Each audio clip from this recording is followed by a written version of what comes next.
definition is United Nations, informally known as UN, is an intergovernmental organization whose stated purpose are to maintain international peace and security, develop friendly relationships among nations, achieve international cooperation, and serve as center of harmonizing and action of nations.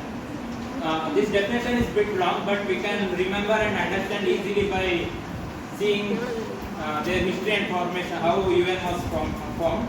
We all know that World War II was started on September 1, 1939 with the invasion of Hitler to Poland and ended on 2nd September 1945 with Japanese army surrendering. And in this World War II, due to advancement of technology and advanced weapons were used, so there was mass destruction in World War II. Around 40 million people lost their life and 21 million people were homeless. This was the main reason for the formation of United Nations. Actually, United Nations was matured during the World War II. During time of World War, when World War II was going on, this was matured, but it came officially after end of World War. The main objective of this United Nations was establishment of international peace and security, as there was in definition, and reaffirm human rights and promote economic and social development. This UN was officially started from 24 October 1945. The World War II was ended on 2nd September 1945, almost 1 month. After 1 month, it was officially started. And UN has original members, that is original countries signed, 51 countries signed at starting, and now 193 countries are part of this United Nations. Recently, South Sudan, in July 2011, they also joined UN. Before this formation of UN, was there any was there any other organization of same type? Yes, there was a organization same as United Nations called as League of Nations, which was which got officially started on 10 June 1920, but it got demolished because this was formed after World War I. World War I got. It is made up of 15 member states consisting of 5 permanent members. They are China, France, Russia, United Kingdom, and United States. They hold the veto power over UN resolutions, allowing a permanent member to block adoption or resolution to not go on debate. Next, it's mainly concerned with maintaining peace and security among the countries. Next one is UN Secretariat. It is headed by Secretary General. It provides studies, information, and facilities needed by UN bodies for their meetings. It gives special power to General Secretary. Next organ is International Court of Justice. As the name suggests, it is an international court of justice, so it will settle the disputes among the states. And up to this, it has heard cases related to war crimes and illegal state interference and as such. Next one is Economic and Social Council. It mainly promotes international economic and social cooperation and development.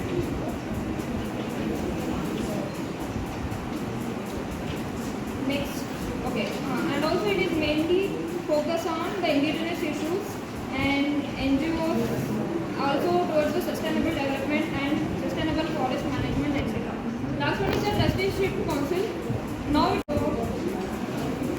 they all have attained self-government or independence, so it does not have any of that role. This was about all the organs, and now next person will. Okay, today I am here to tell about the main objectives and aims of the UN, which is promoting the peace and value education. So the first objective is to maintain international peace and security. First I am going to tell about the basic main goals of UN. Then I will tell about the peace and education goals.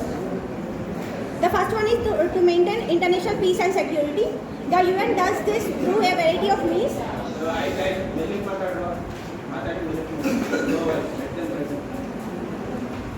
The UN does this through a variety of means, including peacekeeping operations, sanctions, and mediation, to develop friendly relations among nations. The UN does this promoting dialogue and cooperation between countries and by providing a forum for resolving all the conflicts. So the second one is to achieve international cooperation in solving international problems of economic, social, cultural, or humanitarian character. The UN does this by providing a platform for countries to work together on issues such as poverty, climate change, and human rights. And the next objective is to promote and encourage respect for human rights and for fundamental freedoms for all without distinction as to race, sex, language, or religion. The UN does this by drafting and promoting human rights treaties and by monitoring the implementation of these treaties by member states. And for all these things, education is very important. So the United Nations Educational, Scientific and Cultural Organization, UNESCO, is a specialized agency of UN that is responsible for promoting education, science, culture and communication. UNESCO has a number of programs and initiatives aimed at promoting peace and value education, including the Culture of Peace Education programs and Global Education First initiative. So there are so many peace building activities has been done by UN, and whatever the objectives and aims of UNESCO will be discussed by the next group. And thank you. Individual countries affected by conflict or any other problems. Second is the promotion of human rights.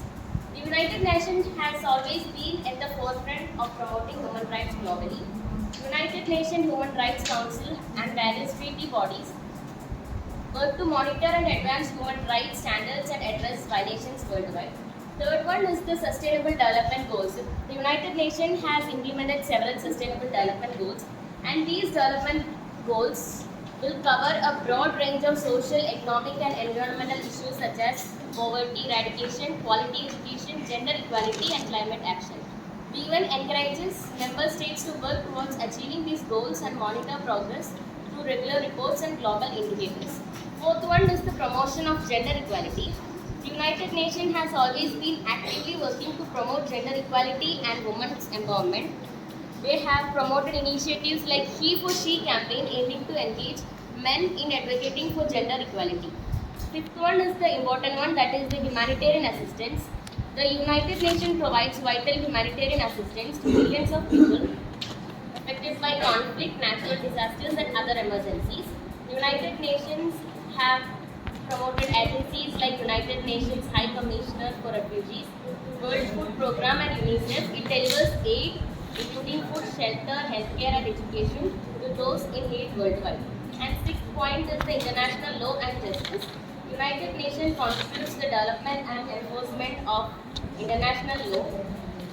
The International Criminal Court, also independent of United Nations, works in cooperation with it to prosecute individuals responsible for genocide, war crimes and crimes against humanity. The last one is the environmental protection. United Nations is actively engaged in addressing global environmental challenges. So these achievements represent some of the significant contributions of United Nations in promoting values, peace and global cooperation. Now Kirana will continue the demerits of United Nations, drawbacks of United Nations. You are sitting in my So the UN plays a crucial role in promoting peace and protecting values globally. So the major drawbacks in protecting values and promoting peace are lack of enforcement power. The UN often lacks the ability to enforce its decision effectively, which can limit its ability to address conflicts and uphold peace. The second point is political interests and biases. The UN's decision making can be influenced by the political interests and biases of its member states, leading to selective application of principles and perceived double standards. The third point is inefficiency and bureaucracy. The UN's administrative processes can be slow and inefficient, hindering timely actions and coordination in response to conflicts and crises. The third point is funding challenges. The UN relies heavily on voluntary contributions from member states, leading to financial uncertainties and potential limitations in carrying out its peacekeeping operations and other activities. Next point is lack of consensus, and the diverse interests among member states can result in lack of consensus on critical issues, making it difficult to take unified actions and hampering the effectiveness of the UN. The next point is limited authority. The UN's authority is limited to issues within the mandate, which means it may not have the power to intervene in certain conflicts or protect values universally.